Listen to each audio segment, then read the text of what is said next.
Good morning students.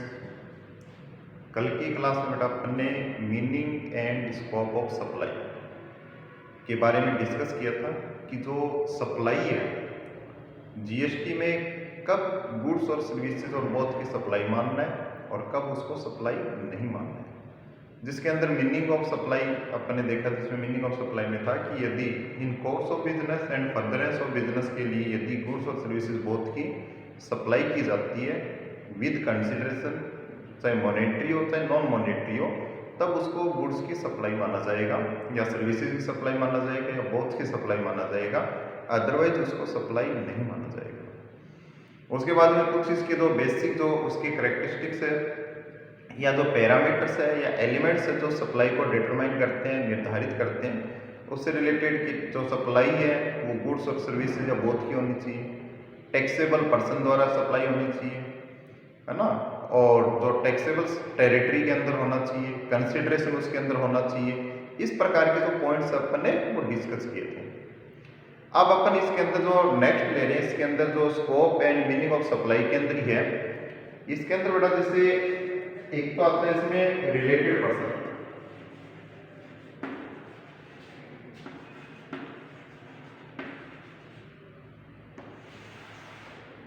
Related person यानी संबंधित व्यक्ति।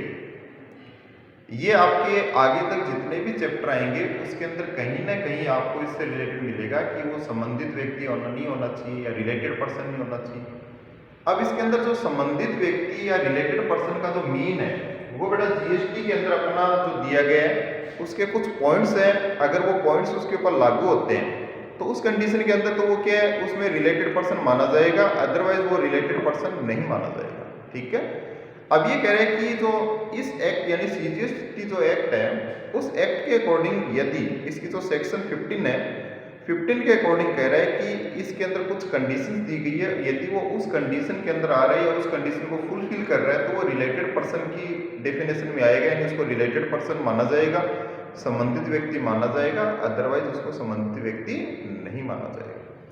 जैसे इसके अंदर दे रखा है कि ऐसे व्यक्ति, ऐसे पर्सन जो एक दूसरे के बिजनेस के अंदर या एक दूसरे के जो बिजनेस एंटरप्राइजेज है या कंपनी है उसके अंदर या तो ऑफिसर या डायरेक्टर के रूप में कार्य कर रहे हैं। ठीक है। यदि कोई पर्सन किसी दूसरे पर्सन के या दोनों पर्सन एक दूसरे के बिजनेस के अंदर या तो एज ए अधिकारी के पद पर या मैनेजर के पद पर या डायरेक्टर के पद पर यदि कार्य कर रहे हैं, संचालक के रूप में कार्य कर रहे हैं, तो उनको रिलेटेड पर्सन माना जाएगा। ठीक है।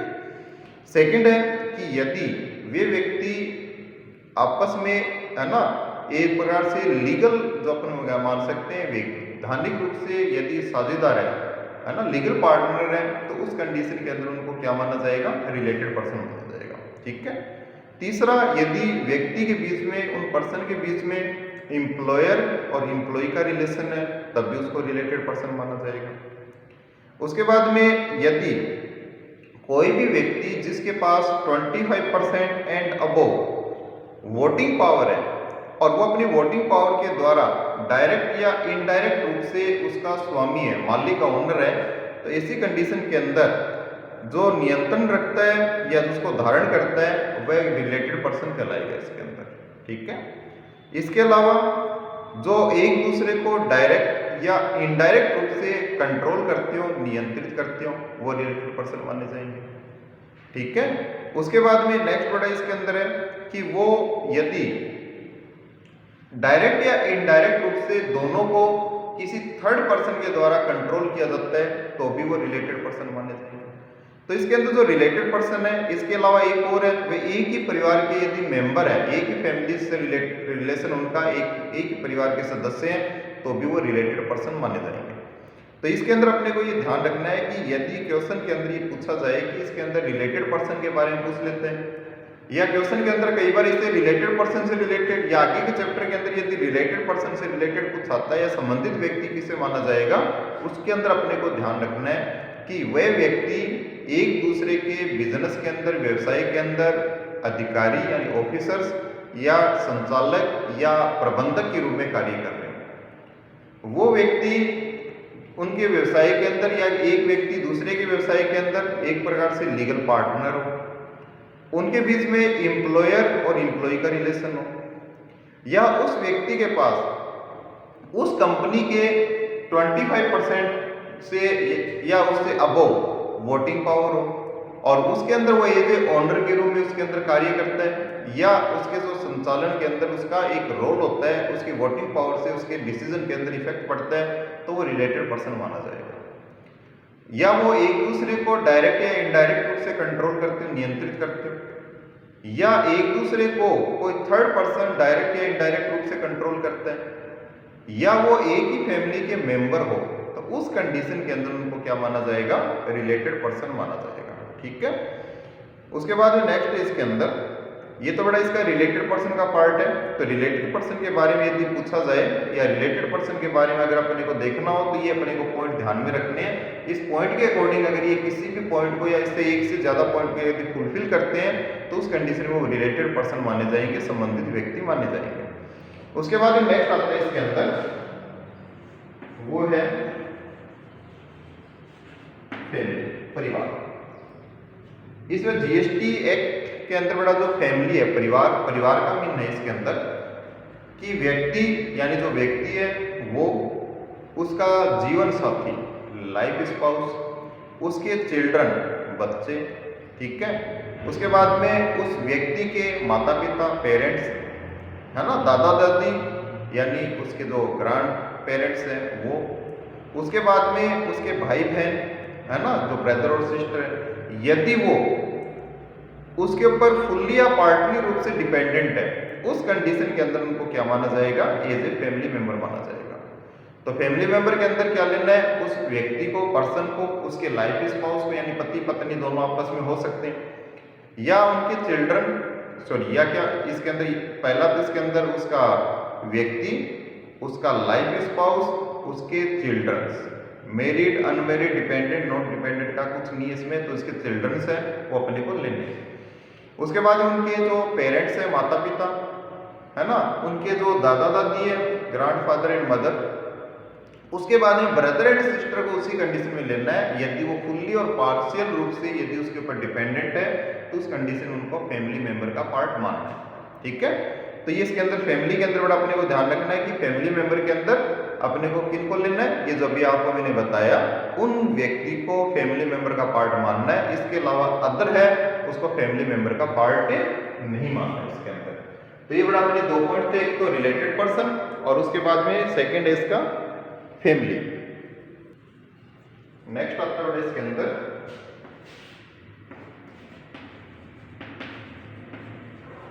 Distinct person. ठीक है। डिस्टिंक्ट पर्सन को बोलते बड़ा इसके अंदर हिंदी के अंदर भिन्न व्यक्ति। अब ये डिस्टिंक्ट पर्सन कहते किससे? इसके अंदर बड़ा जो इसका सेक्शन दे रखा है वो 25(4) और 25(5) के अंदर दे रखा है इसका।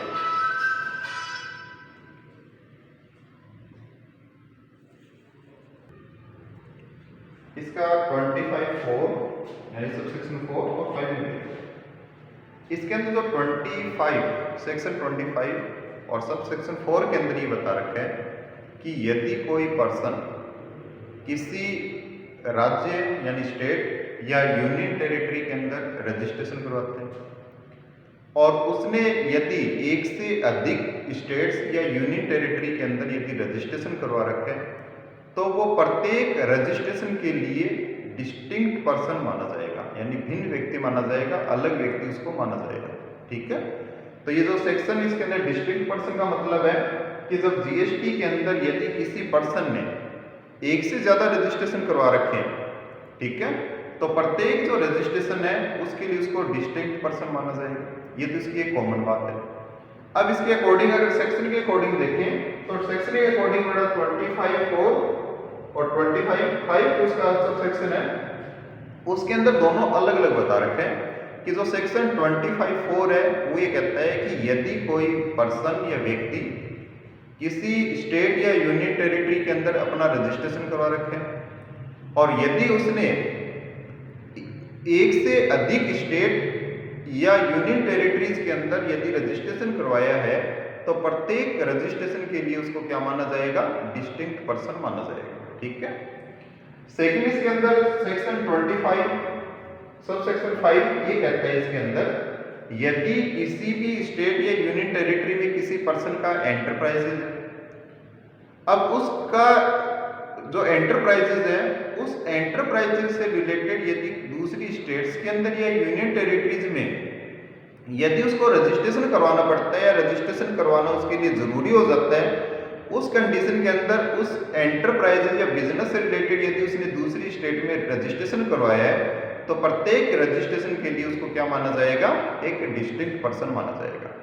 तो इसके अंदर तो देखिए एक ही पर्सन है, उसने अलग अलग स्टेट के अंदर अपना रजिस्ट्रेशन करवाया है तो उसको डिस्टिंक्ट पर्सन माना जाएगा यदि वो एक से स्टेट ज्यादा स्टेट के अंदर जैसे कार्य करता है। फॉर एग्जाम्पल जैसे एक रमेश नाम से व्यक्ति है और वो चार्टर्ड अकाउंटेंट है, अब उसने अपना एक ऑफिस कर रखा है, वो बॉम्बे के अंदर है, तो बॉम्बे के अंदर उसने अपना रजिस्ट्रेशन करवा रखा है।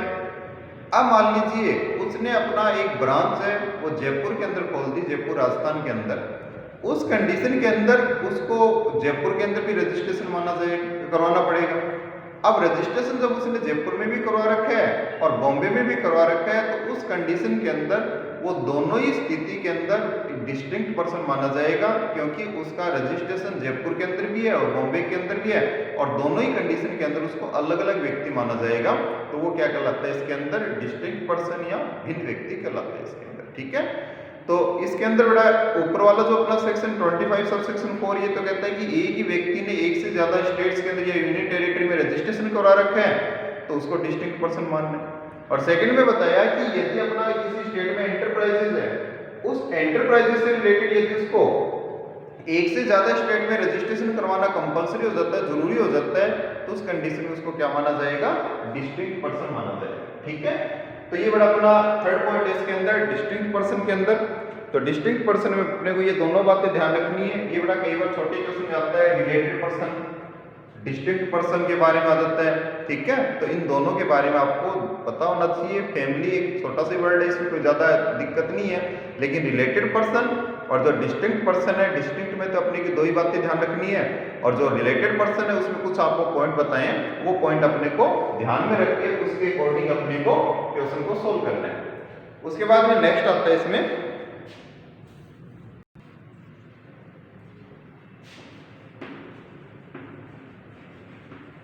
Transfer of goods to branch office. ठीक है।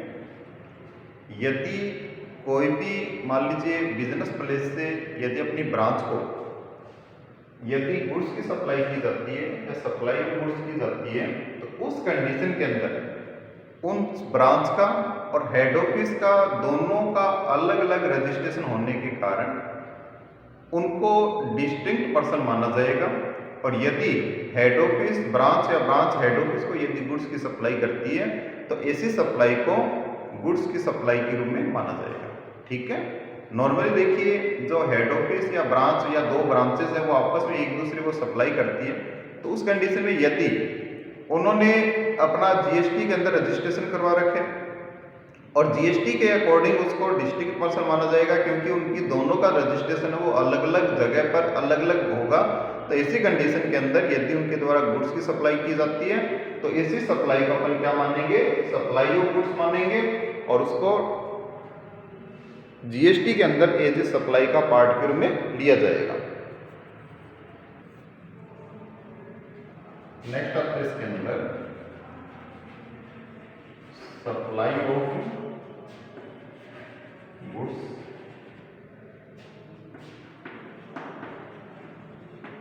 Between principal and agent.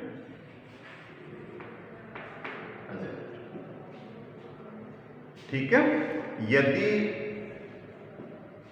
Principal के द्वारा अपने एजेंट को गुड्स की सप्लाई की जाती है आउटवर्ड सप्लाई के लिए, या एजेंट है वो अपने प्रिंसिपल को इस प्रकार की सप्लाई करता है आउटवर्ड सप्लाई के लिए, तो उस कंडीशन के अंदर चाहे एक दूसरे के द्वारा किसी के द्वारा भी सप्लाई की जाए, यदि ऐसी सप्लाई की जाती है तो उस कंडीशन के अंदर उसको भी सप्लाई ऑफ गुड्स माना जाएगा, यानी उसको सप्लाई के अंदर इंक्लूड किया जाएगा।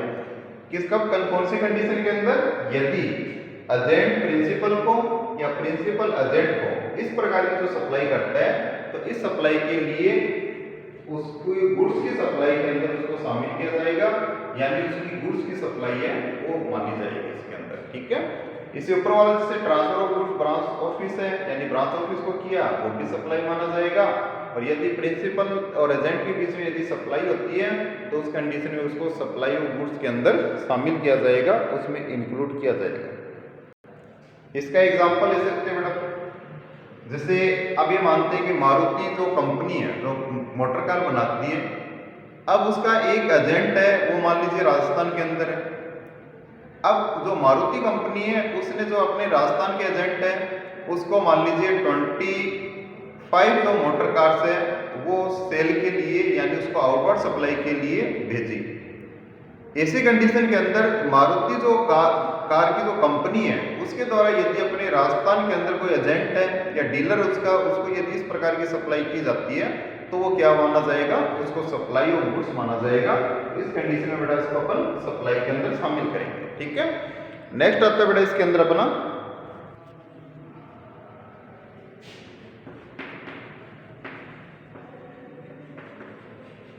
Import of services from related person or from other one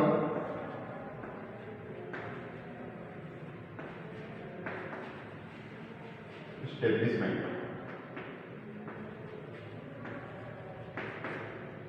ठीक है, मतलब कोई भी व्यक्ति यदि अपने किसी रिलेटेड पर्सन से कोई भी सर्विसेज इंपोर्ट करता है, प्राप्त करता है आउटसाइड इंडिया से, या अपने किसी खुद के जो कोई स्टेब्लिशमेंट है जो आउटसाइड इंडिया स्टेब्लिश है उससे इस प्रकार की सप्लाई है सर्विसेज की वो प्राप्त करते हैं, तो ऐसी कंडीशन के अंदर उसको सप्लाई ऑफ सर्विसेज के अंदर शामिल किया जाएगा।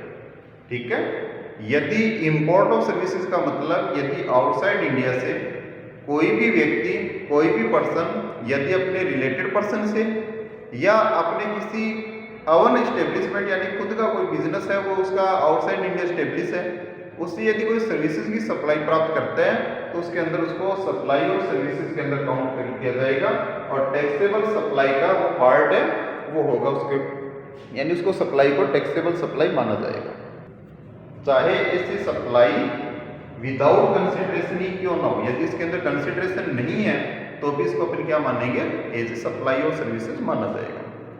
उसके बाद में दे रखा है treated as supply of goods और सर्विसेज और सर्विस। ठीक है, यानी इसके अंदर एग्जांपल्स कुछ पॉइंट्स दे रखे हैं जिसके अंदर अपने को उसको सप्लाई ऑफ गुड्स और सप्लाई ऑफ सर्विसेज मानना है, यानी या तो उसको गुड्स की सप्लाई मानना है या उसको सर्विसेज की सप्लाई मानना है, जिसमें कुछ ट्रांजैक्शंस कुछ एक्टिविटी है वो अपने को दे रखी है, उसके अकॉर्डिंग अपने को एनालिसिस करना है। जैसे इसके अंदर फर्स्ट जो इसका ट्रांजैक्शंस है एक्टिविटी है वो है ट्रांसफर। ठीक है, अब ट्रांसफर के अंदर टाइप्स, इसके अंदर जो ट्रांसफर है वो ट्रांसफर के दो टाइप्स बता रखे हैं। ये कह रहे हैं कि इसके अंदर जो ओनरशिप है उसका ट्रांसफर किया जाता है। ओनरशिप का ट्रांसफर है वो सेल के द्वारा या कोई गिफ्ट के द्वारा या अदर किसी फिजिकल फॉर्म में हो सकता है। ठीक है, यदि वो ट्रांसफर है उसके अंदर जो गुड्स है वो फिजिकल फॉर्म के अंदर यदि किसी दूसरे व्यक्ति को प्रोवाइड किया जा रहा है या दिया जा रहा है तो ऐसी कंडीशन के अंदर उसको सप्लाई ऑफ गुड्स माना जाएगा। ठीक है, क्या बताया बेटा मैंने अभी आपको कि जो एक्टिविटी है या ट्रांजेक्शन्स है वो है अपना क्या? ट्रांसफर। अब ट्रांसफर में इसने दो पार्ट दे रखे हैं, ए और बी। फर्स्ट इसके अंदर बताया है कि यदि गुड्स की ओनरशिप को ट्रांसफर किया जाता है और गुड्स पर जो ओनरशिप है वो ट्रांसफर या सेल या गिफ्ट के रूप में की जा सकती है और उसके अंदर जो फिजिकल फॉर्म यदि होता है तो ऐसी कंडीशन के अंदर उसको सप्लाई ऑफ गुड्स से माना जाएगा। यदि गुड्स पर जो राइट है या गुड्स का जो इसके अंदर ऐसा पार्ट है जिसको अपन डिवाइड नहीं कर सकते, अनडिवाइडेड पार्ट है, उसको अपन ट्रांसफर कर सकते हैं लेकिन फिजिकल फॉर्म में उसको ट्रांसफर नहीं कर सकते, ऐसी कंडीशन के अंदर उसको सप्लाई ऑफ सर्विसेज के रूप में माना जाएगा। ठीक है, तो जो ट्रांसफर है, ट्रांसफर के अंदर ये बात ध्यान रखना है कि यदि फिजिकल फॉर्म के अंदर यदि उसको ट्रांसफर किया जाता है तो ऐसी कंडीशन में उसको क्या माना जाएगा, उसको सप्लाई ऑफ गुड्स माना जाएगा। यदि उसको फिजिकल फॉर्म में ट्रांसफर नहीं किया जा सकता या क्योंकि उसका जो अनडिवाइडेड पार्ट है उसकी ओनली ओनरशिप ही वो ट्रांसफर की जा सकती है, उस स्थिति के अंदर उसको ट्रांसफर ऑफ सर्विस माना जाएगा। ये इसके अंदर है। तो ट्रांसफर के अंदर यदि जो गुड्स है वो फिजिकल फॉर्म के अंदर ट्रांसफर किया जाता है, चाहे वो सेल हो, ट्रांसफर हो या किसी गिफ्ट के रूप में किया गया हो, तो उसको अपन क्या मानेंगे, एज ए सप्लाई अपन ऑफ गुड्स मानेंगे। यदि उसको फिजिकल फॉर्म में नहीं किया गया है, अनडिवाइडेड पार्ट है, उसकी जो राइट है, ओनरशिप उसी को ट्रांसफर किया गया है, ऐसी कंडीशन के अंदर उसको क्या माना जाएगा, सप्लाई ऑफ सर्विसेज के रूप में लिया जाएगा इसमें। उसके बाद में सेकंड ट्रांजैक्शन सबसे बड़ा इसके अंदर वो अपने को दे रखा है इसमें लैंड एंड बिल्डिंग, भूमि और भवन। यदि भूमि और भवन को लीज के रूप में या एज ए किराएदारी के रूप में एज ए लेट आउट किया जाता है या उसको यूज करने का राइट दिया जाता है या उस लैंड के ऊपर रहने के लिए एक लाइसेंस दिया जाता है, तो इस कंडीशन के अंदर ये जो सप्लाई ऑफ सर्विसेज माना जाएगा। यदि कोई पट्टा है ना, यानी लीज या किराएदारी, ठीक है, या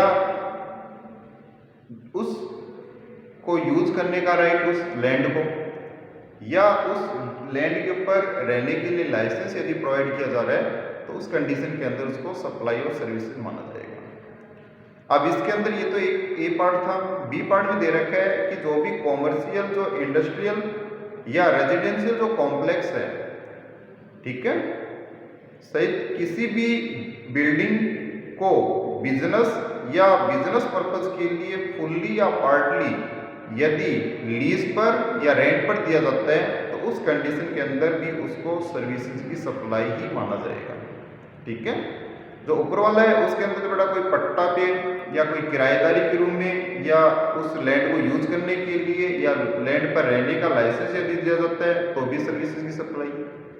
यदि किसी कॉमर्शियल इंडस्ट्रियल कॉम्प्लेक्स को या रेजिडेंशियल कॉम्प्लेक्स को या किसी भी बिल्डिंग का पार्ट जो बिजनेस पर्पज या कॉमर्शियल पर्पज के लिए फुल्ली या पार्टली यदि किराए पर दिया जाता है तो भी उसको क्या माना जाएगा, सप्लाई ऑफ सर्विसेज माना जाएगा। ठीक है, तो ये इसके अंदर लैंड एंड बिल्डिंग के अंदर है और ऊपर एक अपना दे रखा है जो किससे रिलेटेड है, वो है ट्रांजैक्शन से रिलेटेड। यानी ट्रांजैक्शन के अंदर पहला ट्रांसफर है और दूसरा के इसके अंदर लैंड एंड बिल्डिंग का पार्ट दे रखा है। तो ये इसके अंदर तीसरा है, इसके अंदर प्रोसेस या इसके अंदर व्यवहार, ये दो दे रखा है, बिहेवियर या प्रोसेस प्रक्रिया। दूसरे व्यक्ति के गुड्स को कोई व्यवहार या प्रक्रिया करना किसी दूसरे व्यक्ति का, जैसे गुड्स है उसके ऊपर, जैसे ये जो वर्क बताया था वही पार्ट है बेटा ये, कि जो वर्क का मतलब है जैसे आपने एक फर्नीचर बनाया और फर्नीचर को उसके ऊपर फर्निशिंग करने के लिए किसी व्यक्ति के पास भेज दिया और वो व्यक्ति क्या करता है, उसके ऊपर फर्निशिंग करता है, यानी उसको एक डेकोरेट करता है उसके अंदर। तो वो जो वर्क है वो क्या कहलाता है, जो वर्क कहलाता है। और जो उसके द्वारा जो उसके ऊपर वर्क किया गया है, उसके ऊपर जो व्यवहार किया गया है या जो उसके ऊपर प्रोसेस की गई है वो क्या कहलाती है, सप्लाई ऑफ सर्विसेज कहलाती है इसके अंदर। ठीक है, तो इसके अंदर कुछ स्पेसिफिक जो ट्रांजैक्शंस है जो गुड्स से रिलेटेड या सप्लाई ऑफ गुड्स और सप्लाई ऑफ सर्विसेज से रिलेटेड दे रखा है, जिसके अंदर अपना पहला था जो इसके अंदर वो है ट्रांसफर के अंदर दो बताया इसके अंदर, यदि फिजिकल फॉर्म में ट्रांसफर होता है तब तो उसको क्या मानना है, गुड्स की सप्लाई मानना है। और सेकंड, यदि फिजिकल फॉर्म में ट्रांसफर नहीं होता, उसका अनडिवाइडेड जो पार्ट है उसको यूज करने का राइट दिया जाता है या उसके जो राइट है ओनरशिप वो ट्रांसफर की जाती है, तो सर्विसेज की सप्लाई की कहलाती है। यदि इसके अंदर बड़ा एक बात और भी ध्यान रखनी है कि यदि किसी कॉन्ट्रैक्ट के अंतर्गत किसी भी गुड्स का पार्ट है वो ट्रांसफर होना है, हुआ नहीं, इन फ्यूचर कभी भी उसको ट्रांसफर किया जाना है और उसके फुल्ली पेमेंट होने पर यानी उसका पूरा पेमेंट यानी उसका प्रतिफल प्राप्त होने पर उस कंडीशन के अंदर उसको सप्लाई ऑफ गुड्स माना जाएगा। सेकंड इसके अंदर लैंड एंड बिल्डिंग का, ये दोनों आपको क्लियर करती है। और नेक्स्ट इसके अंदर कोई भी प्रोसेस या प्रक्रिया यानी जो वर्क अपन इसको मान सकते हैं, यदि ये किया जाता है तो उस कंडीशन के अंदर उसको सप्लाई ऑफ सर्विसेज माना जाएगा। ठीक है, तो ये बड़ा अपना जो स्कोप एंड मीनिंग ऑफ इसके अंदर जो सप्लाई है उससे रिलेटेड कुछ पॉइंट्स है वो आपको बताए। लेकिन ये जितने भी पॉइंट्स आज मैंने आपको बताए हैं ये बड़ा सब पॉइंट है वो इम्पोर्टेंट है। ठीक है, रिलेटेड पर्सन है, फैमिली है, डिस्टिंक्ट पर्सन है, उसके बाद अपन ने ये पार्ट लिए जिससे transfer of goods, branch office, supply of goods between principal and agent, import of goods, import of services from related person और अदर अवन एस्टेब्लिशमेंट। उसके बाद ये जो गुड्स और जो सर्विसेज के ट्रांजेक्शन्स हैं वो आ रहे हैं बेटा इसके अंदर। उन कंडीशन में अपने को किसको गुड्स की सप्लाई मानना है और किसको सर्विसेज की सप्लाई मानना है वो अपन ने डिस्कस किया। आज की क्लास में तो बेटा इतना ही, बाकी इससे रिलेटेड जो नेक्स्ट पॉइंट है वो अपन इसकी जो नेक्स्ट क्लास आएगी अपन उसके अंदर डिस्कस करेंगे। ठीक है, आज के लिए।